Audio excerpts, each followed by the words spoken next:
New Mexico has tried all sorts of remedies to its perennially low performance by students and schools. It's a problem the state isn't done trying to solve, and two parts of the big push in the past couple of decades are more early childhood education, as you know, and more educational professionals in the classroom to help students. The idea behind a pair of recent announcements is to make educational jobs more attractive.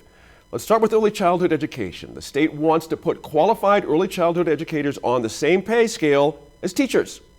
The money the state is putting forward to the program might be enough for 200 earners.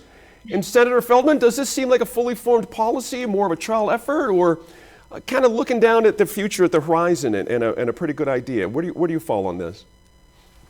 Well, I don't know whether it would have happened but for the federal funds. Right. But it's a good pilot program, and we've known for many years that the salaries for early childhood folks and every academic study shows that these are the formative years. This is going to determine whether kids know how to read by third grade. Every study shows that, and yet we pay our early childhood workers $10 an hour, $11 an hour, right. No benefits, part-time work. It's been a disgrace. It's really been a disgrace. And the legislature has been trying to focus on this for the past decade. That's right. Really. And this year we're going to get an opportunity to vote on whether to spend more money from the permanent fund for that purpose. It's a tough road to hoe. People don't seem to want to put in this money and this time into supporting early childhood education. Let me interrupt for a quick second, Senator, before I get to Crystal here with another question. Are we past the partisanship of early childhood education right now? It's both Democrats and Republicans are on board with this. Yes, seemingly. But you see, there's the question of whether the early childhood education should be done by the private sector or whether it should be an adjunct of the public schools. Gotcha. And there you get a little bit of partisan divide in there. Gotcha. Crystal, have we seen results from what's been invested in early childhood education since the mid-2000s? Anything tangible there we can all point at and say, this is the way we got to go, guys? So if you were to use like my son as a perfect example, has there been advances as he was born in 2008 and where he is now? The early childhood education challenges are still the same. And it has been a very difficult piece for all of us to tackle. I remember joining Kiwanis, which Kiwanis Clubs of Albuquerque. Early childhood education is such a proponent part, but it comes back to affordability. It comes back to the quality of the curriculum, the quality of teachers, et cetera, and to kind of fall back onto the conversation about the minimum wage increase.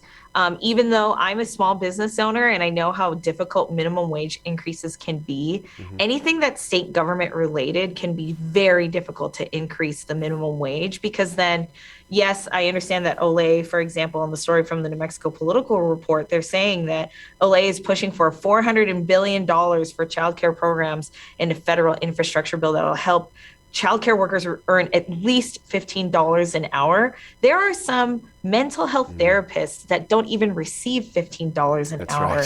Right. And so the conversation about federally funded is incredibly difficult.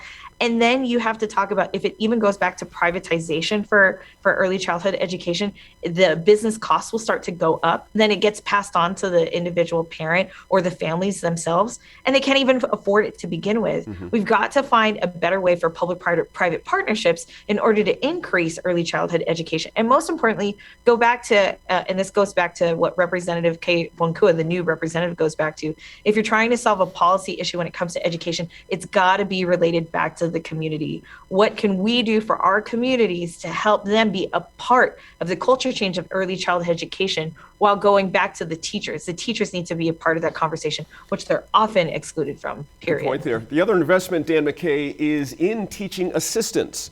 Notoriously hard jobs to fill. They pay very little, so the plan is to take $37 million to offer pay for 500 assistants this year, and then give them up to $4,000 a year to start a degree program for themselves. And it's called the New Mexico Teacher Fellows program, to be official about it. Does this make sense to you in your gut? Well, I think it's a strategy that the state is going to try. I think policymakers have tried something similar with police officers, seizing on service aides to try to use that as a pipeline to get into law enforcement careers. I think naturally, it does make some sense that you'd start with someone, a teaching assistant who is, or an education assistant who is already interested in education, already working with students, already has some idea of classroom dynamics. I think it certainly makes sense that those are people you might target to increase, to address our teacher shortages.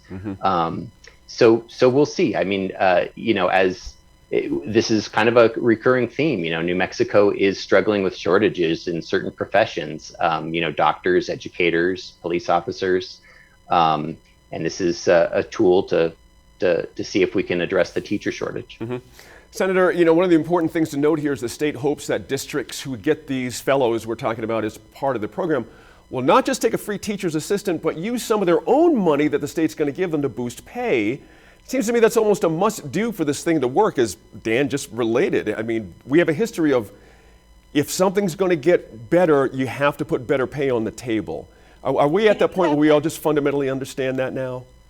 And you have to have community involvement, as Crystal said. I really, I agree with that.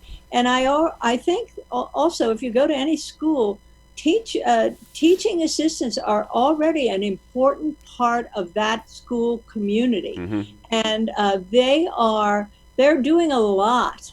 We heard from them every year asking for more money. But if you go to any school, you will encounter and see teachers' assistants and see what they're doing with the kids. And it's very important. Sometimes they're the ones that the kids relate to the most.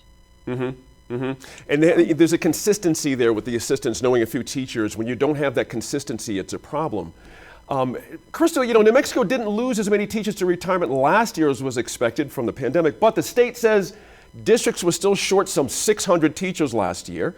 Seems clear teaching has lost its attraction as a solid job with good security, maybe some enviable time off, all those things that used to be, are these the kind of programs that make a difference, or is there something fundamentally undesirable about a career in the classroom anymore? Well, if you're asking me about incentives in the workplace to keep your employees there, that's a hard battle you're going to fight with me. But I think one of the things that teachers also had a problem with is safety and security in the classrooms because of COVID. I mean, we don't even have to tackle that conversation because I think that's the next segment, right? And so teachers, of course, if you ask a teacher, like, what are some of the things that they have to deal with on a daily basis, it might be the external factors of what actually happens in the classroom that keeps them motivated to stay or encourages them to get out of the classroom. So, for example, you're talking about how do we improve early childhood education? But you know what? Everyone has a line financially. You can put up with a lot when you're getting paid.